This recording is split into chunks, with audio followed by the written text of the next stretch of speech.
ভাববিনে কিভাবে রে মানুষ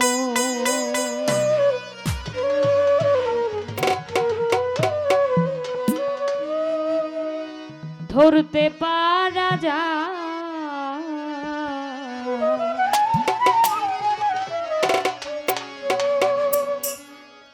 ভাববিনে কিভাবে রে মানুষ ধরতে পারা যায় ভাববিনে কিভাবে রে মানুষ অচেনা এক ভাবের পাখি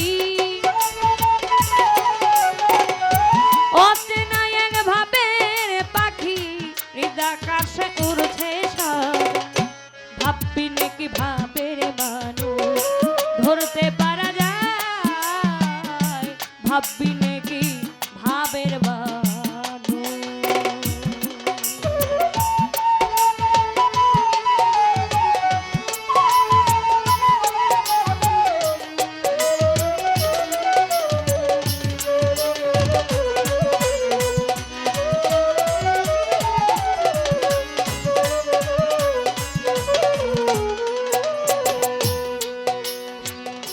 প্রেমময়ের প্রেম মুঠা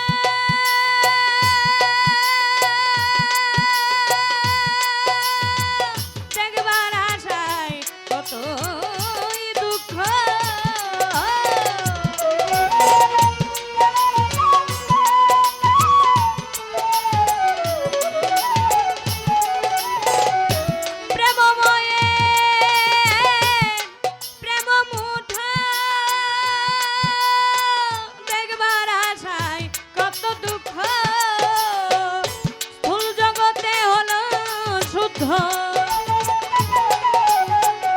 স্থূল জগতে হলো শুদ্ধ তাই তো চেনা বিষমদায় ভাববিনে কি ভাবের মানুষ ধরতে পারা যায় ভাববিনে কি ভাবের মানুষ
ধরতে পারা যায় ভাববিনে কি ভাবের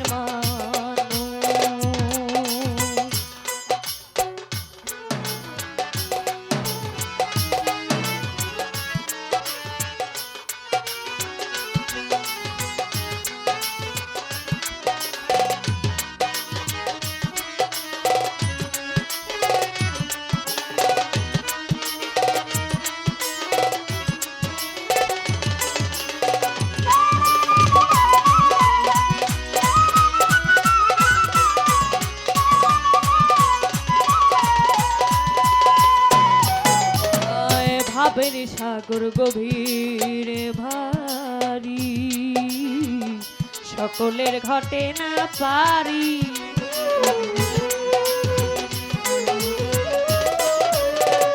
ভাবের সাগর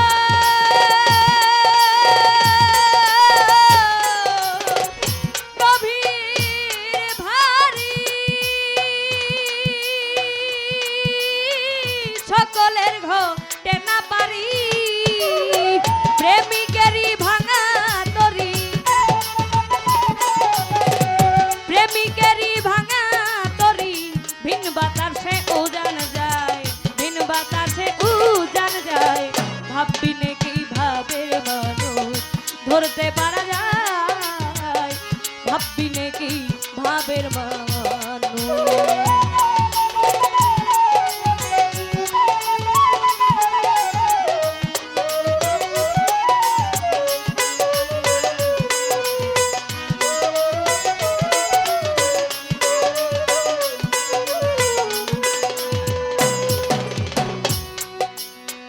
জালালে কয় ভাবের গোলা, একজন গুরু বিনে যায় না খোলা।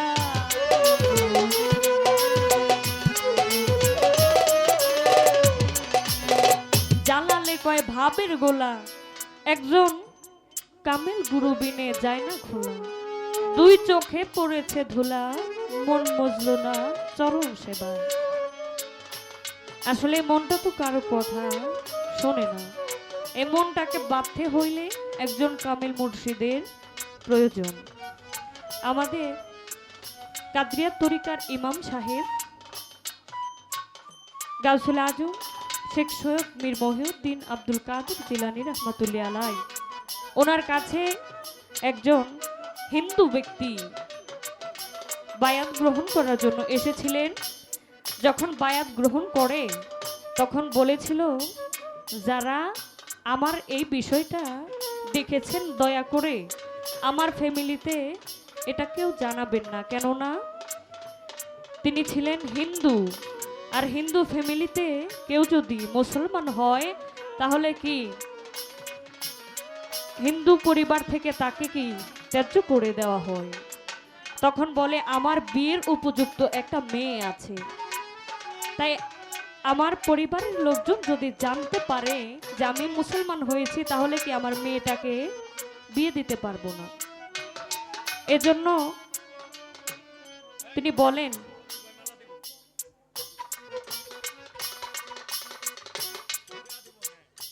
ধন্যবাদ শফিক ভাই, একটি মালা এবং 500 টাকা দিয়েছেন, ধন্যবাদ জানাচ্ছি।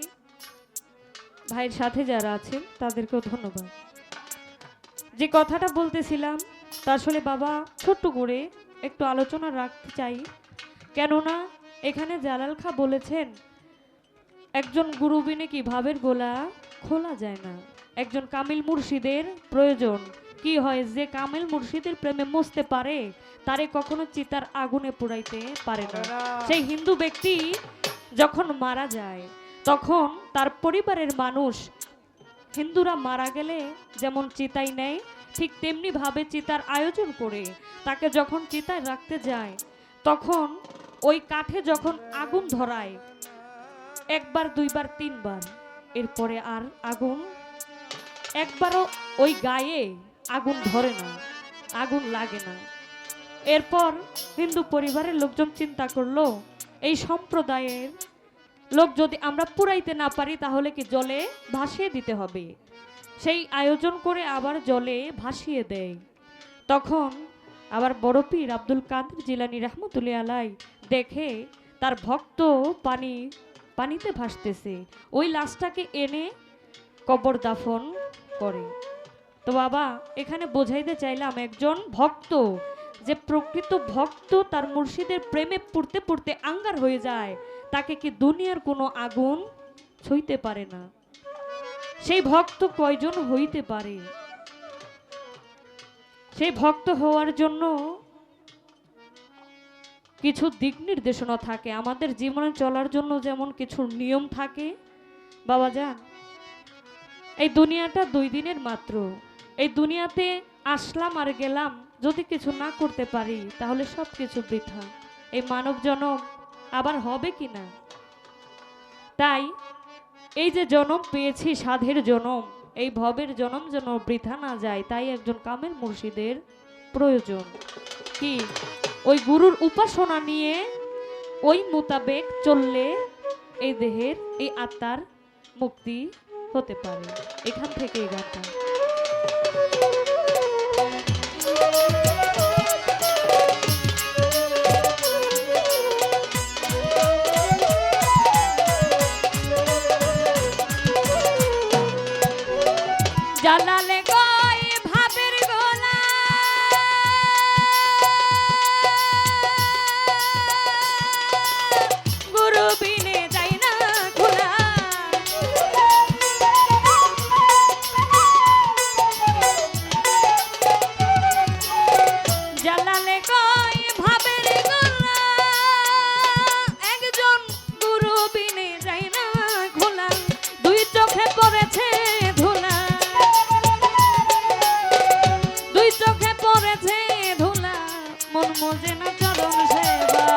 ভাববি নাকি ভাবের মানুষ ধরতে পারা যায়, ভাববি নাকি ভাবের মানুষ। অচেনা এক ভাবের পাখি, অচেনা এক ভাবের পাখি ঈদ আকাশে উড়ছে সদাই, ভাববি নাকি ভাবের মানুষ ধরতে পারা যায়, ভাববি নাকি ভাবের মানুষ ধরতে পারা যায়, ভাববি নাকি ভাবে